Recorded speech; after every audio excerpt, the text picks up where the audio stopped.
Good morning students. Yes, आज आप देख सकते हैं कि हम आर्टिकल को कैसे समझ सकते हैं। इन यस्टरडेज क्लास, कल की कक्षा के अंदर मैंने आपको बताया था कि ए और एन का प्रयोग कैसे करते हैं, और मैंने आपको कहा था कि अगर हिंदी में बात करें तो जिस शब्द की शुरुआत का साउंड अ से अह का आता है वो एक वचन कॉमन नाउन हो, एक वचन कौन सा नाउन हो?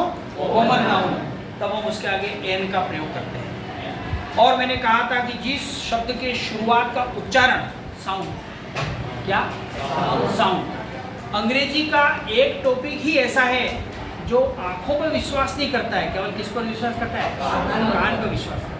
अंग्रेजी का एक ही टॉपिक ऐसा है, वो कहता है आंख से देखा हुआ वैलिड नहीं, कान से सुना हुआ। Article totally depends on sound, article totally depends on sound. तो मैंने कल कहा था कि अ से अह का उच्चारण का शुरुआत में है तो आपको एन का प्रयोग करना है, और अ से ग का उच्चारण आपको ए का प्रयोग करना है। आज हम पढ़ने जा रहे हैं डेफिनेट आर्टिकल द। कौन सा? डेफिनेट आर्टिकल द, जो विशेष रूप से प्रयोग होता है। कैसे होता है आप यहाँ देख सकते हैं। सबसे पहले देखिए आप कि डेफिनेट आर्टिकल जो द होता है उसके तीन होती pronunciation.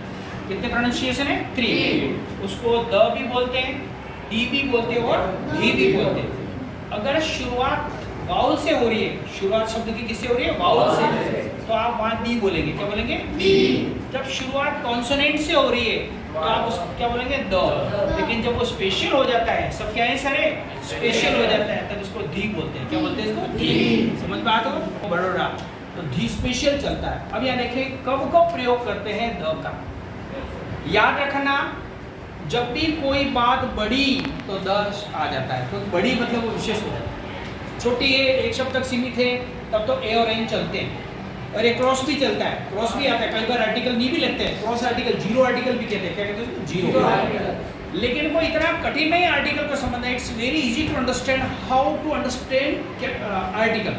Look here, one in all the world, दुनिया में जो एक है, दुनिया में जो एक है, उसके आगे अक्सर द लगता है।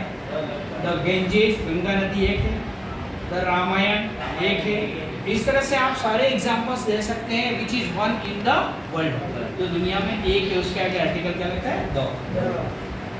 फिर जो स्पेशल हो, जिसको स्पेशल नाम देते, जैसे the Rajasthan Patrika, the bank of Baroda, उसको स्पेशलाइजेशन में ले जाते हैं। क्या ले जाते हैं? स्पेशलाइजेशन में। और जैसे एमएलए है, एमएलए शॉर्ट है तो एनएमएलए बोलते हैं। शॉर्ट है क्या बोलेंगे? एनएमएलए। लेकिन जब एमएलए की फुल फॉर्म हो जाएगी तो आएगा the member of legislative assembly. क्या आ जाएगा? Member of legislative assembly. बात लंबी होगी, बात लंबी हुई, आर्टिकल द आ जाता है। तो यहाँ देखें आप कि कोई स्पेशल हो जाता है, generally starts with capital letter. अधिकतर तो ये होता है, 99% केस में ये होता है कि द का प्रयोग तब करते हैं जब कोई शब्द कैपिटल लेटर से शुरुआत हो जाता है।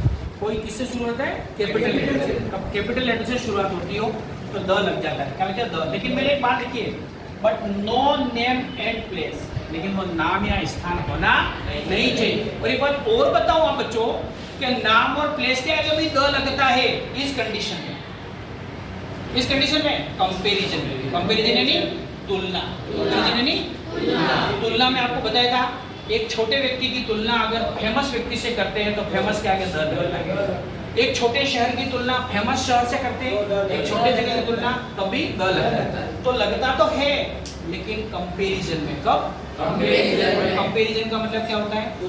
तुलना। क्या करना है? तुलना। तो इसलिए यहाँ generally starts with capital letter, but no name and place, इसका ज्ञान है। Which comes more than one time, कोई भी शब्द का रिपीटेशन हो जाता है, व्हेन इट रिपीट्स, जब ये शब्द रिपीटेशन हो जाता है, दूसरी बार आ जाता है, तो उसके आगे द लगता है। जैसे आप स्टोरी लिखते हैं बच्चों, तो लिखते हैं once there was a tiger, और आप लिखते हैं the tiger was very dangerous, तो आपने द क्यों लगाया?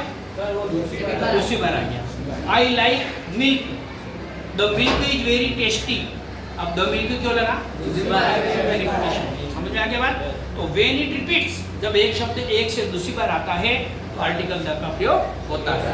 कॉन्सेप्ट क्लियर हो गया आपको अच्छे से? ओके। WH एक शब्द ऐसा है जिसके जस्ट पीछे कोई WH शब्द, कोई बता सकता है W शब्द क्या होते हैं? Who, whose, where, what, सुने सब? why, ऐसे सुने जिनमें WH आता है। क्या आता है? WH। एक शब्द है, शब्द के पीछे कोई WH लिखा आ गया, या शब्द के पीछे डेट लिखा आ गया, या शब्द के पीछे on या from लिखा आ गया, तो समझ जाना उस शब्द से पहले किसका प्रयोग आएगा? द का। उसका प्रयोग किसका आएगा? द का। समझ में आगे?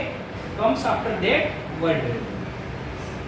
अब इसके बाद सुपरलेटिव डिग्री। कौन सी degree? Superlative degree. Superlative degree होती है जिसके पीछे एसटी और ईएसटी लगता है। क्या लगता है? एसटी और ईएसटी। सुपरलेटिव डिग्री होगी उसके पीछे एसटी और ईएसटी लगता है। इधर देखो, जैसे आप देखो द बेस्ट लगा एसटी, द मोस्ट ब्यूटीफुल लगा एसटी, लगा। यहाँ पर जिसके साथ में एसटी और ईएसटी लगता है वो कौन सी डिग्री होती है? Superlative degree. फिर है सोशल स्टेटस, समाज का स्टेटस, जैसे द रिच, द पुअर, धनवान है, गरीब है, तो वहाँ किसका प्रयोग आएगा? द का। किसका प्रयोग आएगा? द का। फिर आपको मैंने बता दिया कंपैरिजन, तुलना करनी हो। क्या करनी हो? तुलना। तुलना में कैसे हो जाएगा बता सकते हैं आप? तुलना में कैसे होगा कोई बता सकते हैं? कौन बताएगा तुलना वाला? और जो आप बताएंगे वीडियो वहाँ करें। हाँ शेर से बड़े शेर से बड़े को दो आएगा। हाँ देवारी द हाँ, तो देवारी की तुलना किससे हो रही है? मतलब एक प्लेस की विशेष प्लेस से होगी। इसमें व्यक्ति भी आ सकता है, वस्तु भी आ सकती है, स्थान भी आ सकता है, लेकिन जो फेमस वन है उसके आगे किसका प्रयोग कर सकते हैं? द का प्रयोग कर सकते हैं। तो बच्चों एक साथ बोले द का प्रयोग कहाँ कहाँ करेंगे? बोलो। Example special Rajasthan Patrika, the bank of Baroda generally starts with capital letter but no name less, which comes more than one time। कोई भी शब्द एक से दूसरी बार आता है। फिर जिनके पीछे कौन सा शब्द आवे? डेट आवे, on from आवे, इन शब्दों के बाद अगर तब भी किसका प्रयोग करते हैं? और कौन सी डिग्री? सुपरलेटिव डिग्री की विशेषता क्या है? आगे पीछे एसटी या ईएसटी लगेगा। जैसे देखो एसटी, फिर इसमें मोस्ट लग गया तो भी एसटी ईएसटी लगते हैं, तो वो कौन सी डिग्री होती है? सुपरलेटिव डिग्री होती है। और कंपैरिजन, तुलना वाली बात अपने आप में बता दी। तो ये सारी बात समझ सकते हैं। तो कल मैंने आपको बताया था इनडेफिनेट आर्टिकल ए और एन का प्रयोग, और आज आर्टिकल द, जिसको डेफिनेट आर्टिकल कहते हैं। क्या कहते हैं? Definite article. And article is the part of determiners. Article किसका पार्ट होता है? डिटरमिनर्स। डिटरमिनर्स का पार्ट है। किसका पार्ट है? डिटरमिनर्स का। तो समझ में आया आपको? अच्छे से इतना। Thank you.